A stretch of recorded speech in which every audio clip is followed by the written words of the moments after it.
Cool. I got my new festive Christmas mug. Oh, you can't really see it very Oh, well it's a because of bit, my no, light. it's a bit blur. Oh, I see. Is it Yeah, a tea mug? I got it from, it's a big one. I got it from B&M this morning. £3, which is Excellent. expensive for a B&M item. Is it? I haven't been at B&M for a long time. I brought some Christmas decks and stuff in there. It's nice. I had a bit of a rummage. Hey, I her. thought that would get me in the Christmas spirit. So, Trying. yes. So welcome back. We're going to be talking about Christmas today. Got my Christmas mug. We I'm doing Rachel. That's doing. Oh, Lynn. sorry, We're going to be I'm doing right over you there, and I'm so again. but no, it's fine. We're going to leave that in. It's all No, good. We're not no. editing out. We're going old, so to speak. So, we are back. We are going to do an episode today about Christmas stress, the lead up to Christmas. I love Christmas, but I do recognize that it can be a really difficult time of year for a lot of people. Talking about that today, we're going to be talking about the House of Guinness because I did watch that, and any other bits and pieces, recommendations and stuff. I've got a book to bring later, and that's about it. So, how's everything been with you, Mark? I've got some things to bring as well. Preparation for Christmas. We can talk a bit about TA if you want to, or do you want to save that for another one? No, let's do the TA because I think that's quite good, particularly around Christmas relationship dynamics. And Right. yes, I've got some bits and pieces to recommend later on that people have probably already seen anyway, but got some of those to talk about too. Great stuff. Right, let's get into it. Yes, Christmas, polarizing time, busy time, stressful time. We do recognize that it's difficult. And just before we forget, going to say that we've recorded a 20-minute hypnotherapy recording, which we'll upload to all our channels. So subscribe and get notification bells and all that kind of stuff. And it is going to be how to manage your stress around Christmas. And literally 20 minutes of your time. So that we're going to do that. So It'd be a good 20 minutes well spent actually just chilling. just to recalibrate and just take a beat. It is because I guess stress, burnout, and emotional overload, that's quite common around about this time. Or people feel it, what you feel it, so therefore it is, I suppose, just commitments. We talked about it a bit last time, a bit of sensory overwhelm and crowd noise, and if you don't like that type of thing, and trying to meet everyone else's needs to make sure they're having a good time. So, and yeah, it's just overscheduling and saying yes to everything, and it's kind of why that happens. The pressure to be cheerful when you might not feel it, perhaps. And the lack of rest. Some people just don't get enough sleep during that time. Everything's disrupted with too many late nights, too much rich food, so on. Yes. The solution to that is pause for a moment, and your hypnotherapy upload will be really helpful for that. To take a pause, to give yourself permission to plan a bit, to protect your inner self and what's going on around you, and Yeah, just slow everything down. absolutely. Delegate and give people permission to say sorry, no.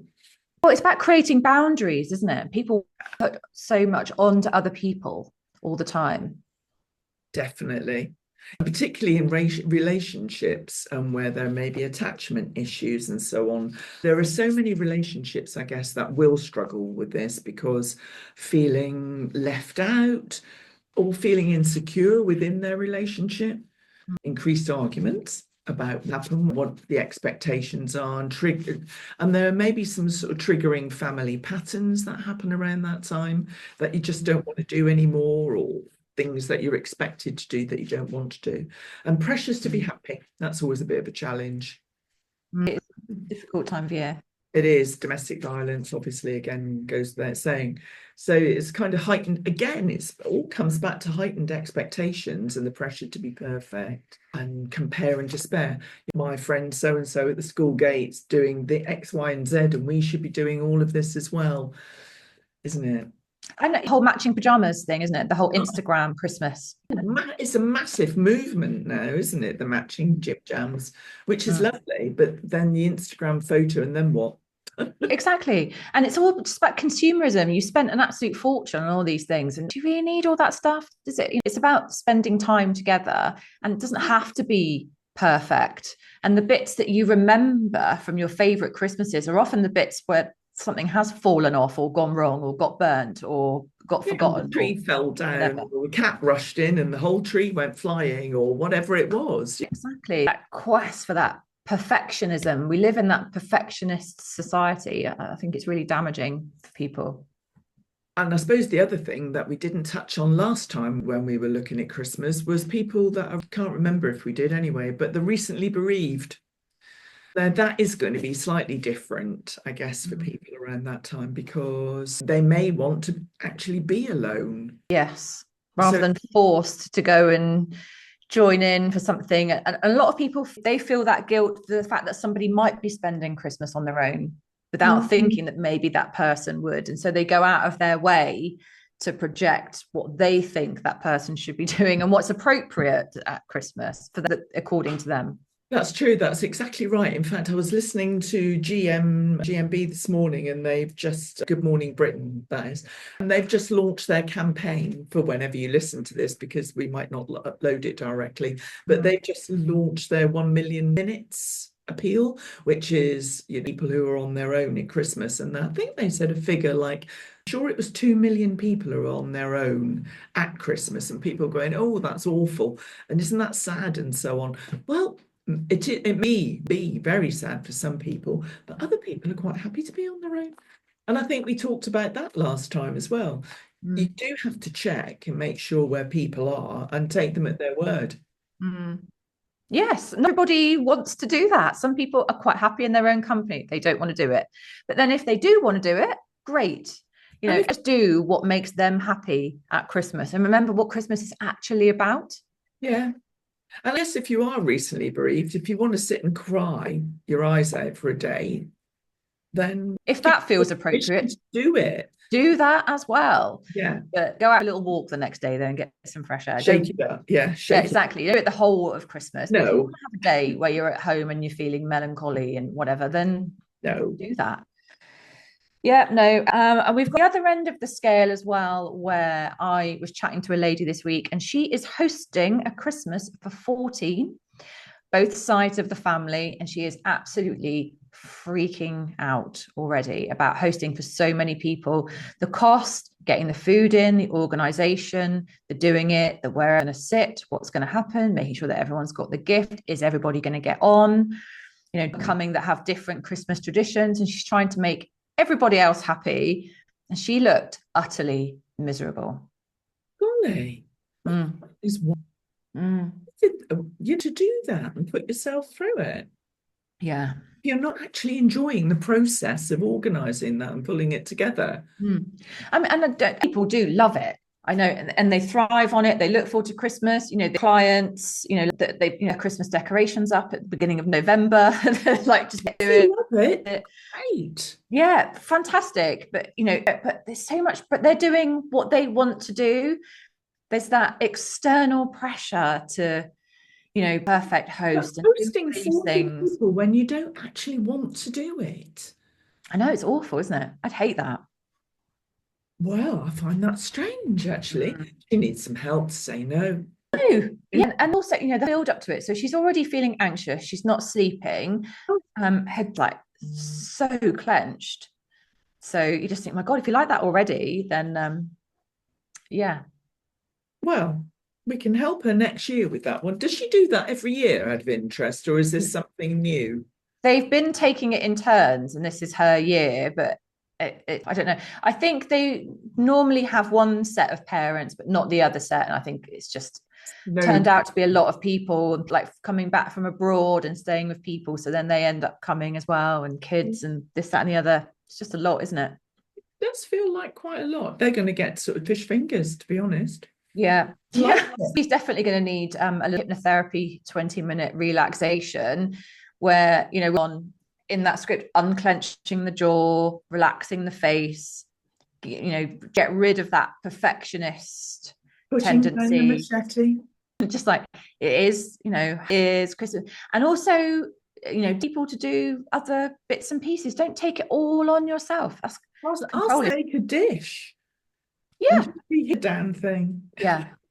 My friend got it sus. So she invites her mother-in-law every year, and the mother-in-law comes in, she cooks it all. Sorted. If mother-in-law's happy doing that and Yeah. taking charge, let be happy doing the thing they want to Yeah. do. It was something that they worked out because they've got 3 kids and they always used to go to her. So she would do it. But of course, it was a pain for them with 3 little kids trying to get the kids out of the house and go to someone else's house all day. Yeah. They want to be playing with their stuff. So now she comes to them. She cooks cooking, so she gets to do the Christmas dinner. My friends have a few drinks, play with the kids, and enjoy it, and they're all happy. Perfect. Yeah, See, so that works out nicely. and that's wonderful because everybody's in agreement with what they want to do. Mm. Yeah. When you feel like you've been press ganged into something and forced to be in a situation that you don't want to be in, I think that's really unhelpful. And why should people joy when they know that you've been really struggling and up against it? You feel guilty about enjoying something where someone's felt so sort of charged around it. No, I'd hate to, decide to host a big Christmas this year, to rock up and you be like really anxious and like, I just think that's good defeating the object. If the whole family being together. If I ever get the urge to do that, Rachel, one, slap me. Or on a sensible level, if I did do it, that will have to wait until the house is rewired and the kitchen extension is built. And, it's all going to be done by the summer. So you never know, next Christmas, there could be a big family gathering. In which case, then maybe you could do the lunch. I'll bring the starters and a There you go. dessert and we'll help you. And then the boys can wash up. Yeah. That, or we'll go across the road to the pub and we'll pay for everybody to have Christmas lunch and then you can come back here. Yeah, absolutely. That's a plan for the future, for sure. We'll do that. Oh, well. So I don't know. It's coming. So it'll happen one way or another. Have you got anything much to say about Christmas there or not? No, I haven't really. I think we've pretty much covered everything. My want for people for Christmas is to be able to have those boundaries, delegate stuff, say no if they feel like it's too much. Don't, because that's a massive stressor, because you don't want to be completely skint in January. Yeah. Things. I just want people to really think about what they want from Christmas and do that. And resist the urge to be perfect. Imperfect is charming. Yes, I think so. Just be yourselves. Do what you want. Yeah. No, good. I agree. So so there'll be a 20-minute hypno for all you poor people who are going to be super stressed for Christmas. I mean, I was just saying before we came on this morning that I was eating my breakfast. I had a bit of Marmite on toast and I was putting baubles on the Christmas tree at the same time as I was eating my breakfast because I was so busy and I've got going on and this, that and the other. So it's tough. Yeah, exactly. But you make your own agenda. Yes. No one's forced you into it. You've decided to take on all this extra stuff and fill your diary. So you've made some choices, haven't you? And they're all I have. Very, very woman, but it's all good. Okay, fine. Now I made some notes about things I wanted to talk about today and I've lost it. I know it's here somewhere. I wanted to talk, just changing the subject away from Christmas, I wanted to ask you about whether or not you would join the gym, because you said, I think in the last episode, that you were joining the gym. Yeah, I joined the gym. I haven't been yet. I, however, done several of they do online things as well with an app that you get with the gym. This is Pure Gym, isn't it? This is Pure Gym, and they do online. And I've done several of three, I believe, of their stretching things, and they're quite challenging and nice because they use sort of Pilates, yoga sort of stretches as well, which are really good, and flexibility is valuable as well as strength. Yeah, that's good. That is also a good way of alleviating stress as well, getting a bit of exercise. So when you're panicking about Christmas, on the Christmas presents, bang out a couple of downward dogs, do some breathing. Bang out some downward dogs. Yeah, do stretching. Just be careful who's around when you're banging out downward dogs. Yeah, it's in the kitchen. Yeah, exactly. Some tree, some cat-cow. Nice bit of cat-cow is lovely. Yeah, absolutely good. So yes, because I, as you know, like a project. So I have taken on a level personal training course, and I'm just wanting to get it all signed up on here, so we've got evidence that you are going to be my guinea pig in January for coming along and letting me video you and Strength training. What, video me in Lycra? You don't, Lycra's optional, but videoing you is a defo. Oh my I need to God. upload it to the portal to be marked on. So yeah, you can get in Really? the gym doing some weights. All right. Okay. Okay. So will this be done then? Do I have to go to the gym and you have to video me doing things? Yeah. Oh, okay. Killing two birds with one stone then. We're actually getting you in the gym, paying for the membership and using the membership that you've paid for. And me doing my PT course qualification. Oh, well, honestly, another fine mess you've got me into. Yeah. Right. So I just wanted to get it finalized there. I was going to ask you about that. So let's do, if you've prepared some stuff about transactional analysis. Well, I love the way you slipped that in there before we got there. So you sneaky bitch. Yeah. This is going to be analysis. Okay. This is going to be quite brief, but it explains it in a usable way for people.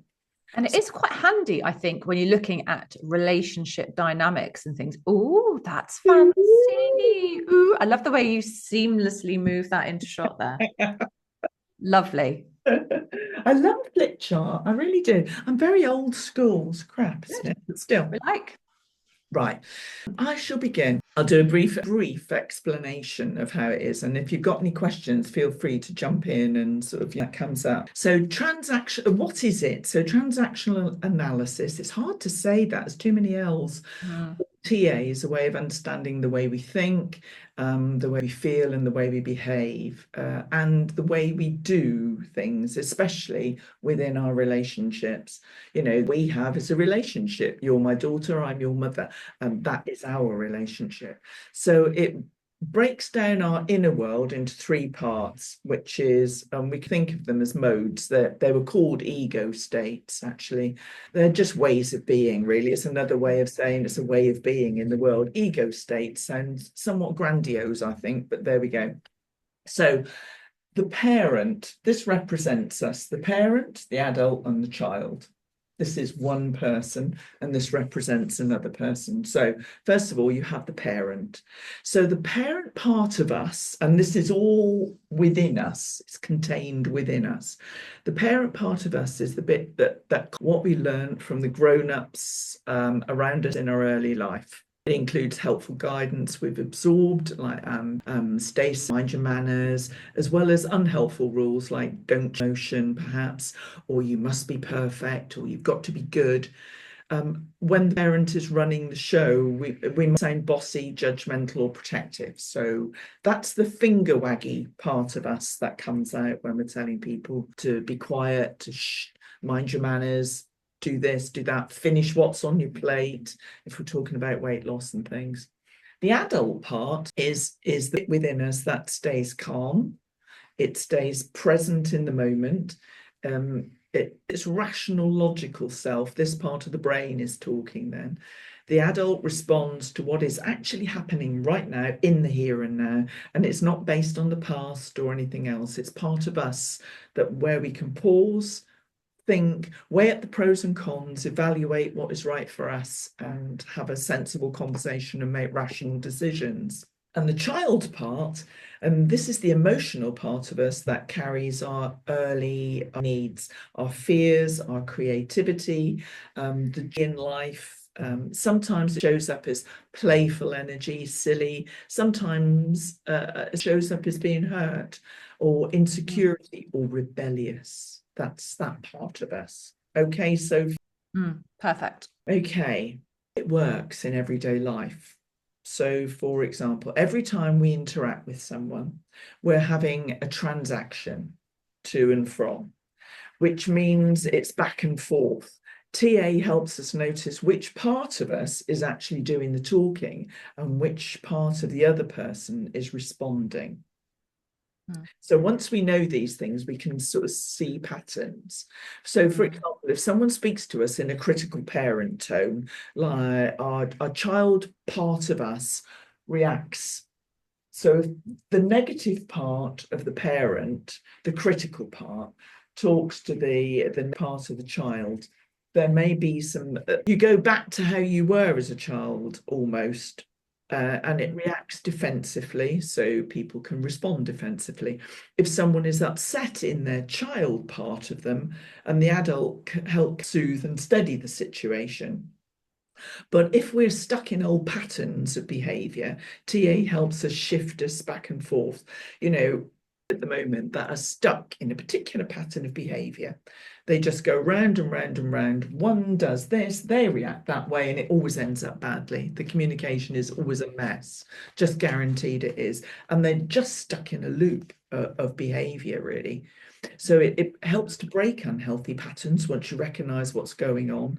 Communicate clearly, because if people are talking adult to adult, there's always sort of calm clarity and no one gets upset or offended, generally speaking. And you can manage the relationships at work and at home like that. And it helps you feel more in control of all your responses. It's especially helpful because it's not about blaming or the past. So what were you going to say, Rach? I just think that's a really interesting thing to learn as part of our Christmas thing, when people are, home doing the Christmas, talking about anxiety and stress and traditional roles and patterns and things we have. And I think people can really look at their conversations, their transactions that they have with other people. And once it's one of the TA is one of those things that once you know it, you can't unsee it, and you can see different people and how they are, are in parent, adult, or child, and then you make the adjustments. Like if you feel yourself going into child, you pull yourself back into adult, and other ways of communicating as well. And you see it all the time. So it can help shaping you think, the way you see others, and you can stop patterns and halt those horrible, unhelpful things. A model that helps us understand who we are and why we behave the way we do. You understand your own sort of behavior from your TA as well, which is helpful. At the core, it just says everybody's different, which is good, but there's positives to each of the parent and the child, not the adult. The adult is absolutely neutral all the time. But for example, a sort of like what would it be? A child is going to dash across the road, and a parent goes, "No, don't do that." That's not an unhelpful interaction. That's a positive interaction. That saves the child actually sort of damaging themselves. But if it's a "don't do this" type of thing, I can remember my father saying when we used to go to the beach, he never used to interact with us. He used to go with a book and keep all his clothes on, including his shoes and socks. And he used to sit on the beach and he used to put his back against the wall and be into this book. And the only thing he would look at and say is, "Don't go too far into the sea, you'll drown." No, it's kind of not the most useful interaction to have in a way, because it sort of sets up like, "Oh God, if I go too far into the it's fearful." It just behind those funny sort of interactions. So it is a stable state. It's a mental library of all the messages that we've absorbed over the years. So the parent, it contains the nurturing messages, but it also has the critical ones as well. The nurturing ones are, "You're doing great, let me help you." So, okay, can be positive interactions, which is helpful. But the critical ones, like "don't be silly" or "you must do better" or so on, they're not so helpful. The adult is always happening here. How can I make it different? What do you need? What are my options? You're always looking at those type of things. And the child is creativity, joy, curiosity, old wounds and unmet needs. A lot about unmet needs in amongst it as well. Yeah, you can go down a real rabbit hole with that once you start. But I think just for most people, it's just nice to have a basic understanding of those different types of communication, isn't it? And they stay in adult all the time. It's really hard. But it's true. People slip down. You do have to catch on, because when really hurt, you're responding generally to someone's critical parent type of thing coming at you. And this is how you used to respond maybe when you were a kid and had no Yeah. Quite a bit of TA work with some of my clients recently, and they got to grips with it straight away. and realized how they immediately have been dealing with the parent, having, parent, and have immediately gone to child.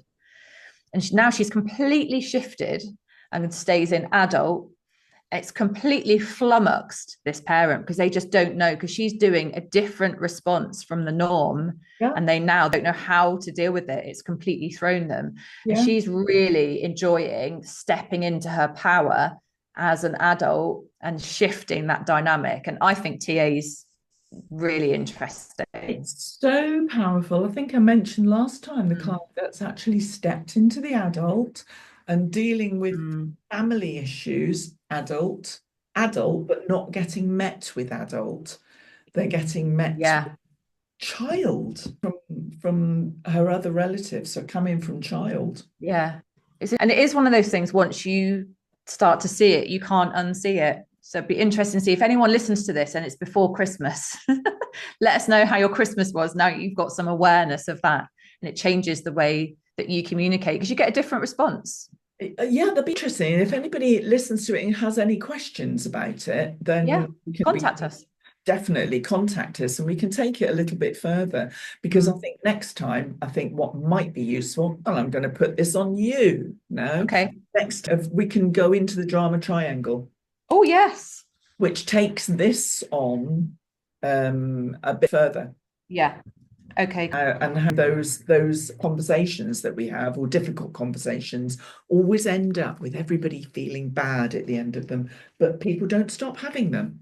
No, that's okay. Do you mind taking that on? Yeah, no, that's absolutely fine. I will do that. But no, that was good. That was a really good explanation of some No, but that's good, because it's quite a heavy subject, and it's a lot for people to digest and get their head around. And obviously people can go off and, do recce's, all that kind of stuff. But interesting. But yeah, we'll do drama triangle next time. That is fine with me. Cool. Okay, great. Okay, so on to our final bit, which will be sort of recommendations of anything. I will start on that first, if that's okay, only because I want to refer back to House of Guinness, which you recommended last time, which I watched. So that's probably one of the only things I've watched on TV since I spoke to you last. Gosh, you are busy. Have it on in the background while you're doing other stuff, can't you? Yeah. And I binged the whole thing. I didn't really like the first episode. You said bear with it. I was like, oh, what am I watching? I know. And then by the end of episode 2, I was hooked, because I liked me a bit of Mr. Rafferty. Yes, me too. So I watched for him and for Anne. I loved her. Yeah. Yeah, I watched for the both of them, and I watched the whole lot till the end, and I thought it was great. And some interesting stuff about it. Say, a lot of Irish people understandably are like, well, you dumbed down what actually did happen with it and all that. I get that, but they do say that it's a story with bobs in it. They don't say it's a true story, do they? No, they've got to. No, I really enjoyed it, so thanks for that, because I loved all the costumes and everything. I loved the music. Yeah, it was really good. I did. I must admit, I did have to push through, so it's worth that effort. Yeah, got to get past that first episode.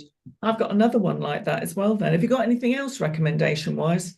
Not from like TV stuff. Okay, I've got 2 from TV.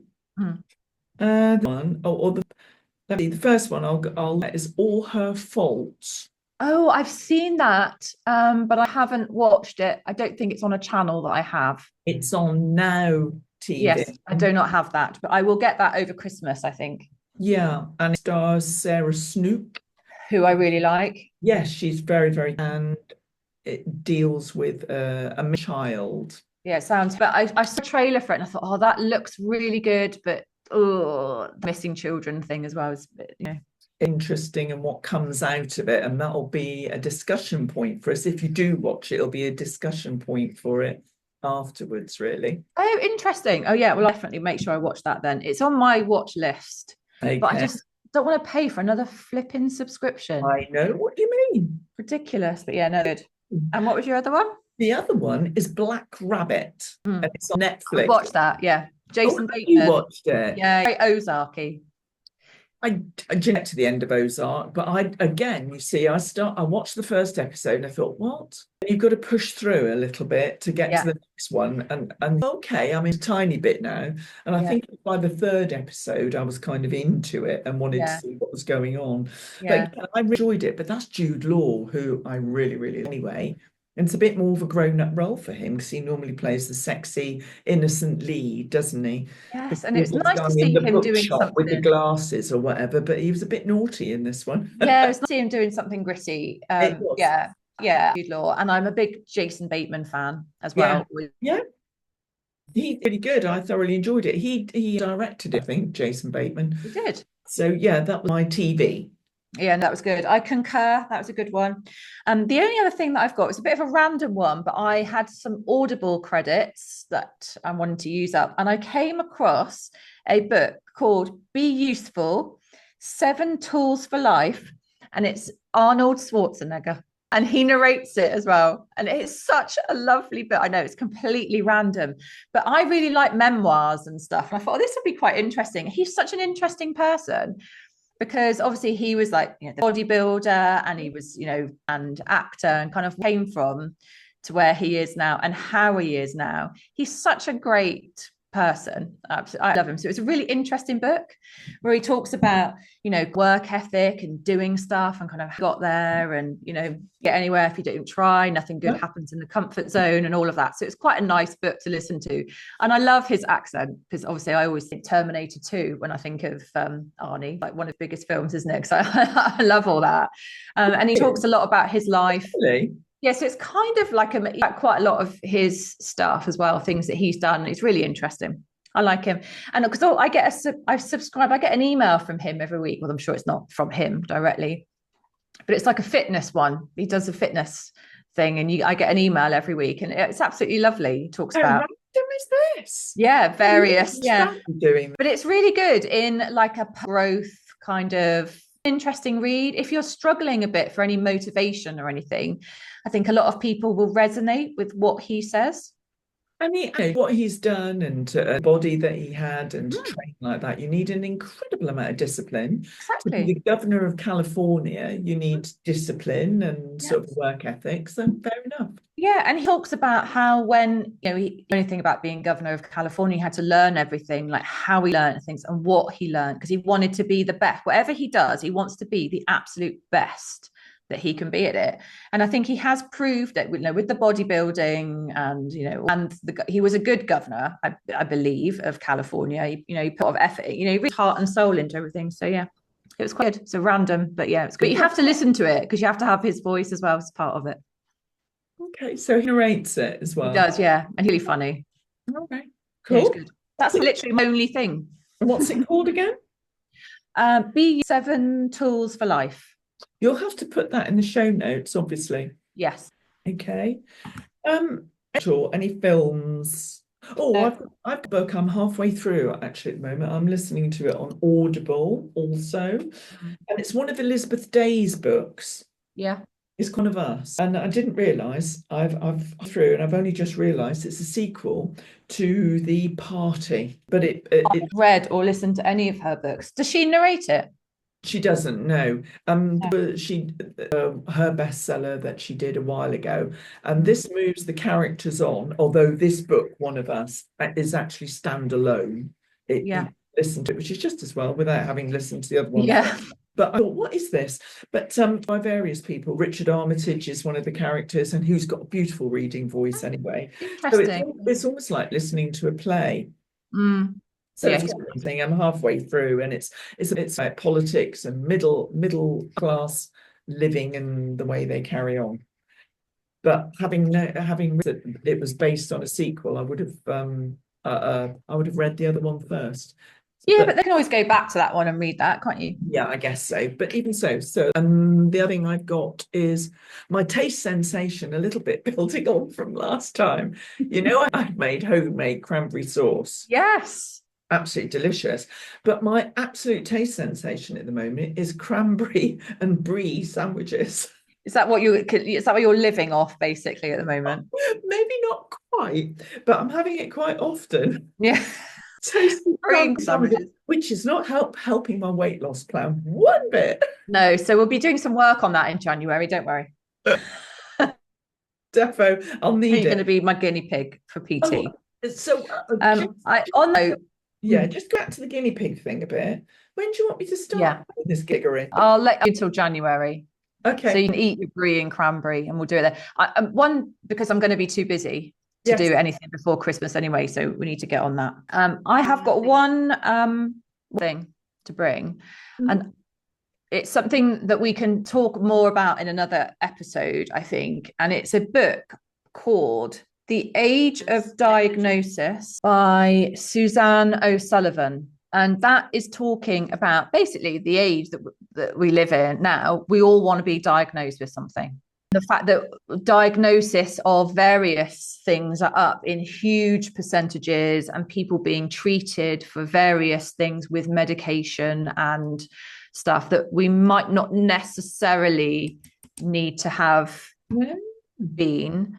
And that rise of loosely, someone years ago who was a bit twitchy, who couldn't sit still, or various things, has now got a diagnosis of ADHD or whatever. But they're talking about all sorts of different, and actually, is it good to have a diagnosis? Because is it actually stopping you from stuff that you might have otherwise done, but now you're going, I can't do that because I've got this or whatever. So it's quite an interesting book. Oh, interesting. The Age of Diagnosis. Yeah. And who by Suzanne? Suzanne O'Sullivan. She talks about things like Huntington's, Lyme disease, neurodiversity, prostate and breast cancer. And she gives us some stats, which might be hideously wrong. I apologize, where diagnosis rates have gone up like 48% in America in quite a few years. And a lot of people have had treatment for cancer, which actually, if it had been left, there were cancer cells.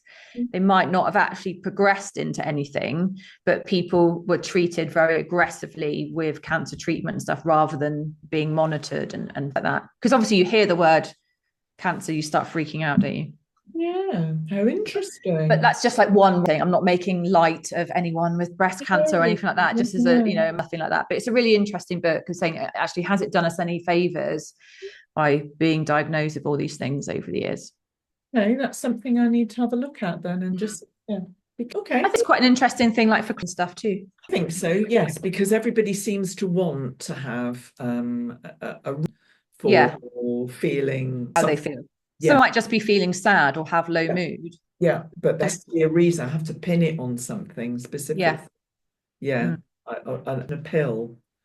Yes, exactly. Well, they talk a bit about blood pressure, pre-diabetes, statins, all that kind of stuff. She talks about that. So I haven't listened to all the book yet, so I don't know, but it's quite interesting read. Okay. Not very light though. No, not a light read, not a light topic. Not like Arnold. We'll leave that till after Christmas. Exactly. Yeah, exactly. Yeah, so no, that's it from me. If you haven't got anything else. No, I haven't this time, but you've to do the drama triangle, which takes TA on a bit further, doesn't it, for next time? Yeah. No, that's great stuff. All right, then. I will let you get on with your afternoon, and we'll catch up next time. Don't forget to send in your questions. If anybody's got any, send them in. Yeah. Excellent. Great stuff.